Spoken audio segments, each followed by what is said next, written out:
I share this, Josh, because it's really important information to understand that the media has essentially become the PR arm of the Gates Foundation on many levels. And when you consider that the Gates Foundation is funding the WHO, the World Health Organization, to the tune of over $550 million in the last 2 years, the second largest funder of that organization in the world, second only to the United States. You need to put this in perspective. A lot of what's being put out there is the hype, the worst case scenarios, rather than the science. And here's the thing. Now we have actual data rather than projections. And what the data shows us is that the death rate is likely 0.1 to 0.2%. Wow. This is real data about what's going on. Let's pause right there because there's a lot to unpack there. If you look at the CDC numbers as of today, May 11th, it's 47,000 deaths total. That's from the CDC website, which we're going to link in the show notes. Yet so many of our brothers and sisters are cowering, wearing a mask, sitting down, not speaking their truth, and doing exactly what they're told. I mean, it's utterly fascinating to me. I've never seen anything like it. Why are people in so much fear? Why are people not going directly to the CDC site, seeing that it's within that 0.01, if not lower? Fauci also wrote about this in the journal that you spoke about. Yeah, New England Journal of Medicine. All of these things are right out in plain sight. This has nothing to do with conspiracy theory. The best way to masquerade and do anything is in plain sight. But what do you think about this? Is this a plandemic or is it a pandemic when we look at the real numbers? Well, I think it's very clearly a plandemic for many reasons. When we just look at the numbers, like I said, the data is showing us that on average, if you test a ton of people, the more people you test, 5 to 15% have contracted it, and 99% recover without any any medical intervention. 50% of people in the UK, they say, have already had it, and they don't even know they've had it. Most people don't have any idea that they've ever had it. There is some science showing that 80% of people in family units and community settings, so in a home, have been exposed and developed antibodies and don't have any clue that they've ever had it, okay? But what's being hyped is those really radical, exaggerated forecasts, which are based on ridiculous models. That's what they're based on, not on real world. And so here's the other thing is that Virology Note 101 tells us that viruses mutate, okay, once they are out there infecting people. And the reason for this is really important. If you're a parasite, which is what a virus is, it doesn't live on its own. It can't live outside of you, really. Okay, it needs your cells. Do you want to kill the host? No, you need fuel. You need fuel. Yeah. So what happens is, I just read this yesterday. New genetic research shows that the virus has recently dropped 81 letters in its genetic sequence, just like SARS did 17 years ago. And the upshot of that is that it's weakening itself. It's attenuating naturally. So there are now, I've read 41 strains all over the world, and they group into 3 or 4 strains. But the point is that it's mutating, and it's not dangerous really to the vast majority of people. If you look at who's being impacted from it, it is people who are in nursing homes. Sure. So 1/3 to 1/2 of the people in the United States who died were in nursing homes. People that are at risk to the flu anyways. Already, yeah. Number one. And number two, they're all being vaccinated for the flu. And there is very, very clear, good research showing that being vaccinated with flu vaccines increases your susceptibility to other respiratory viruses like coronaviruses.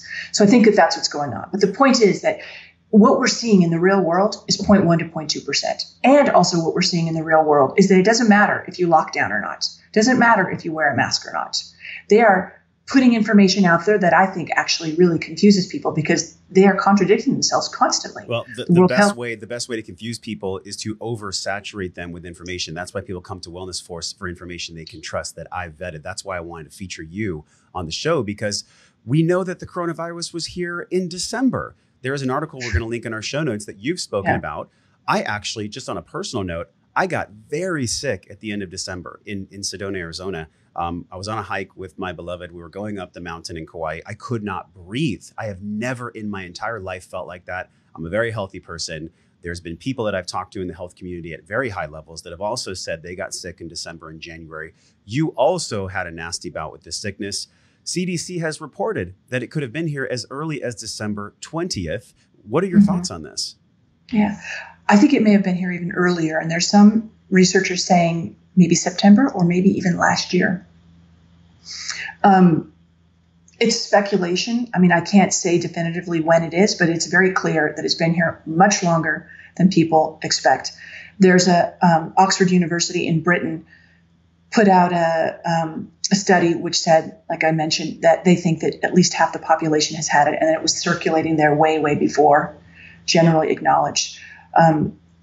All this tells us is that the virus is far more contagious than originally expected, which is good news because millions of people have had it and very few people have died. And if you look at, just all-cause death rate in the United States, 7.7 thousand people die every day in the United States.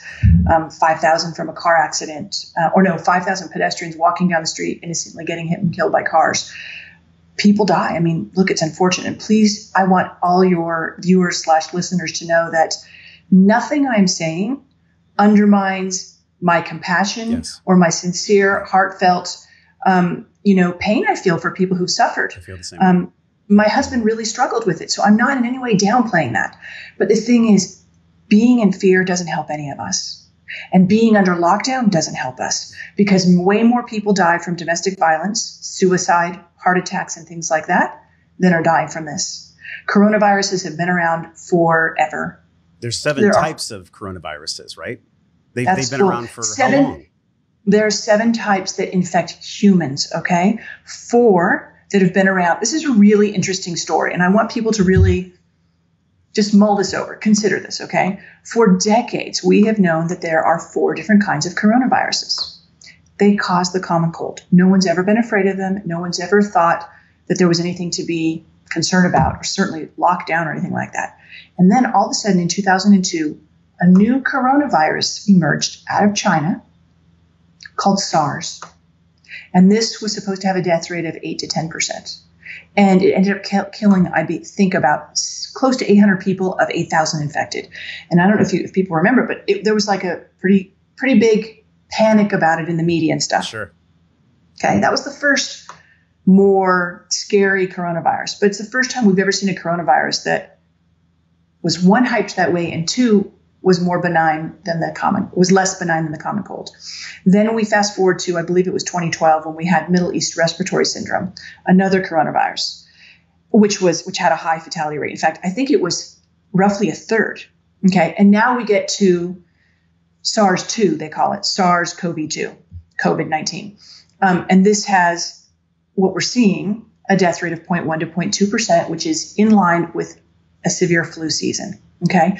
What's really important to understand is if one person gets something and they die from it, what's your fatality rate? 100%, right?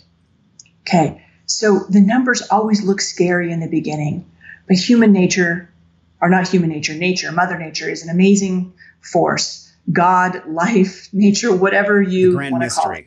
The grand mystery of all, right? Yes. And it's not going to do anybody any good to kill all the human beings, right? Yeah. It's not going to do the world. Yeah.